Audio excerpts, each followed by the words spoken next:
Assalamualaikum warahmatullahi wabarakatuh.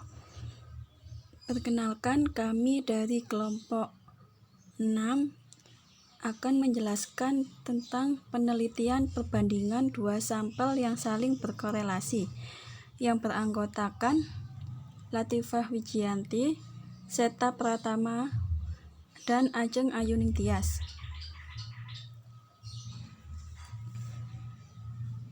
Pengertian dari pengujian hipotesis, yaitu suatu prosedur yang dilakukan dengan tujuan memutuskan apakah hipotesis itu diterima atau ditolak.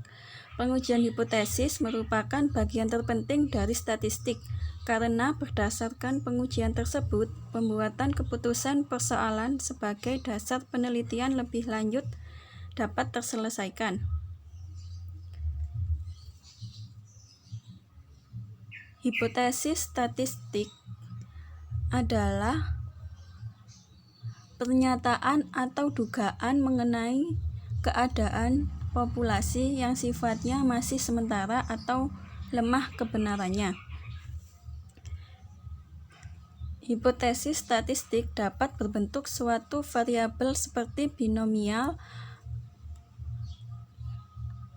dan normal atau nilai dari suatu parameter seperti rata-rata, varian, simpangan baku, dan proporsi. Hipotesis statistik harus diuji karena itu harus berbentuk kuantitas untuk dapat diterima atau ditolak.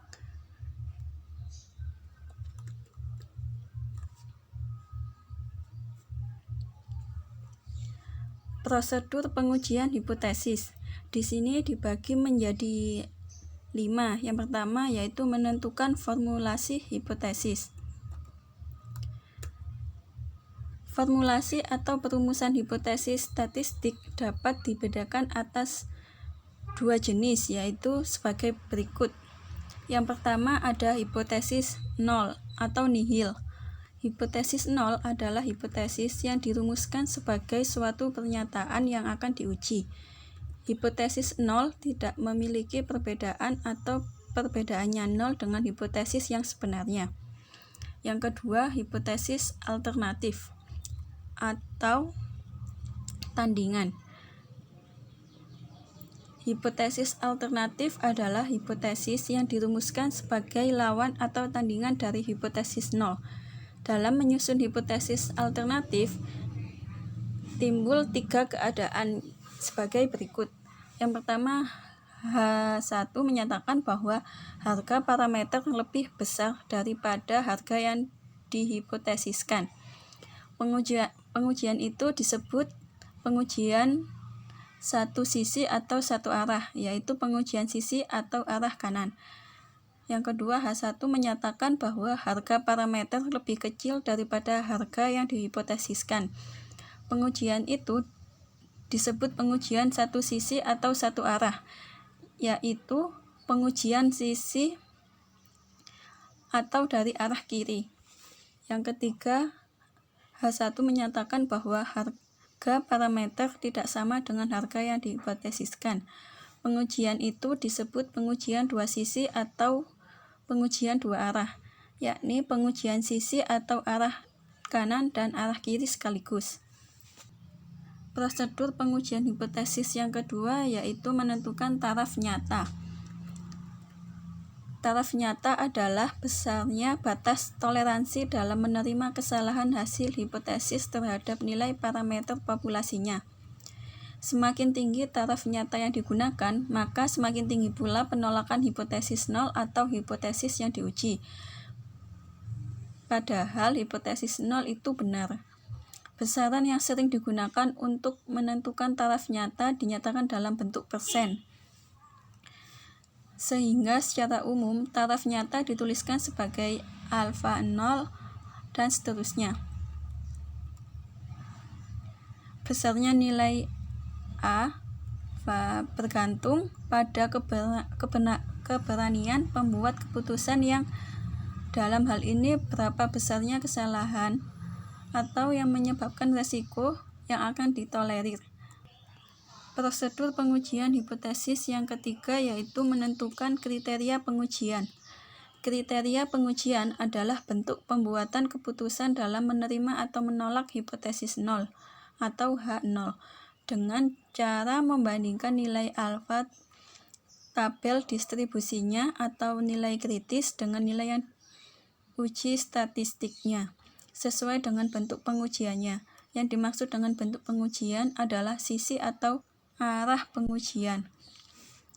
Yang pertama, penerimaan H0 terjadi jika nilai uji statistiknya lebih kecil atau lebih besar daripada nilai positif atau negatif. Yang kedua, penolakan H0 terjadi jika nilai uji statistiknya lebih besar atau lebih kecil daripada nilai positif atau nilai negatif dari alfa tabel atau nilai uji statistik berada di luar nilai kritis. Prosedur pengujian hipotesis yang keempat yaitu menentukan nilai uji statistik. Uji statistik merupakan rumus-rumus yang berhubungan dengan distribusi tertentu dalam pengujian hipotesis. Uji statistik merupakan perhitungan untuk menduga parameter data sampel yang diambil secara random dari sebuah populasi. Misalnya akan diuji parameter populasi, maka yang pertama dihitung yaitu statistik sampel. Prosedur pengujian hipotesis yang kelima yaitu membuat kesimpulan. Pembuatan kesimpulan merupakan penetapan keputusan dalam hal penerimaan atau penolakan hipotesis 0 atau H0 yang sesuai dengan kriteria pengujiannya. Pembuatan kesimpulan dilakukan setelah membandingkan nilai uji statistik dengan nilai alfa tabel atau nilai kritis. Penerimaan H0 terjadi jika nilai uji statistik berada di luar nilai kritisnya. Penolakan H0 terjadi jika nilai uji statistik berada di dalam nilai kritisnya.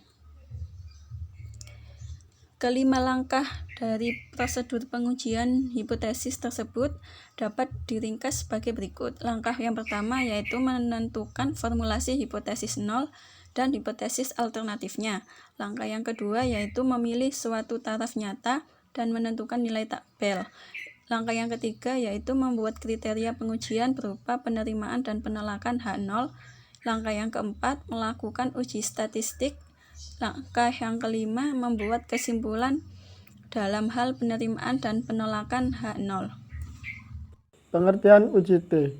UJT adalah jenis pengujian statistika untuk mengetahui apakah ada perbedaan dari nilai yang diperkirakan dengan nilai hasil perhitungan statistika. UJT ini dilakukan pada dasarnya untuk menunjukkan seberapa jauh pengaruh satu variabel bebas secara individual dalam menerangkan variasi variabel terikat. Fungsi pengujian UJT.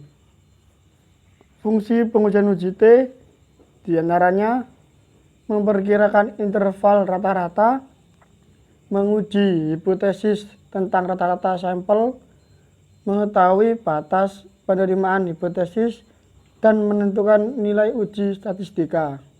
Pengujian statistika UJT ini terdapat beberapa macam, yang diantaranya 1. One sample t-test atau membandingkan satu variabel bebas. One sample t-test ini merupakan teknik analisis untuk membandingkan satu variabel bebas. Teknik ini digunakan untuk menguji apakah nilai tertentu berbeda secara signifikan atau tidak dengan rata-rata sebuah sampel. Yang kedua, parallel sample t-test atau membandingkan rata-rata dua variabel dalam satu grup. Analisis ini merupakan prosedur yang digunakan untuk membandingkan rata-rata dua variabel dalam satu grup. Artinya, analisis ini digunakan untuk melakukan pengujian terhadap satu sampel yang mendapatkan suatu treatment yang kemudian akan dibandingkan rata-rata dari sampel tersebut antara sebelum dan sesudah treatment. Terakhir, independent sample t-test. Independent sample t-test adalah uji yang digunakan untuk menentukan apakah dua sampel yang tidak berhubungan satu sama lain. Langkah-langkah pengujian penggunaan ujian antites. 1. Merumuskan hipotesis 0 dan hipotesis uji T. Yang kedua, mencari perbedaan nilai atau skor dari masing-masing subjek. Yang ketiga, mengetes normalitas sebaran data perbandingan. Yang keempat, menghitung nilai rata-rata dan simpangan baku. Yang kelima, menentukan nilai T hitung dengan rumus. Yang keenam, menentukan nilai T tabel dengan T tabel sama dengan T alpha. Yang ketujuh, kriteria pengujian hipotesis. Pengertian uji Z. Uji Z adalah salah satu statistika yang pengujian hipotesisnya didekati dengan distribusi normal. Uji Z dapat digunakan untuk menguji data yang sampelnya berukuran besar. Selain itu, uji Z dipakai untuk menganalisis data yang varians populasinya diketahui. Namun, bila varians populasi tidak diketahui, maka varians dari sampel dapat digunakan sebagai penggantinya. Kriteria penggunaan uji Z yang pertama, data berdistribusi normal.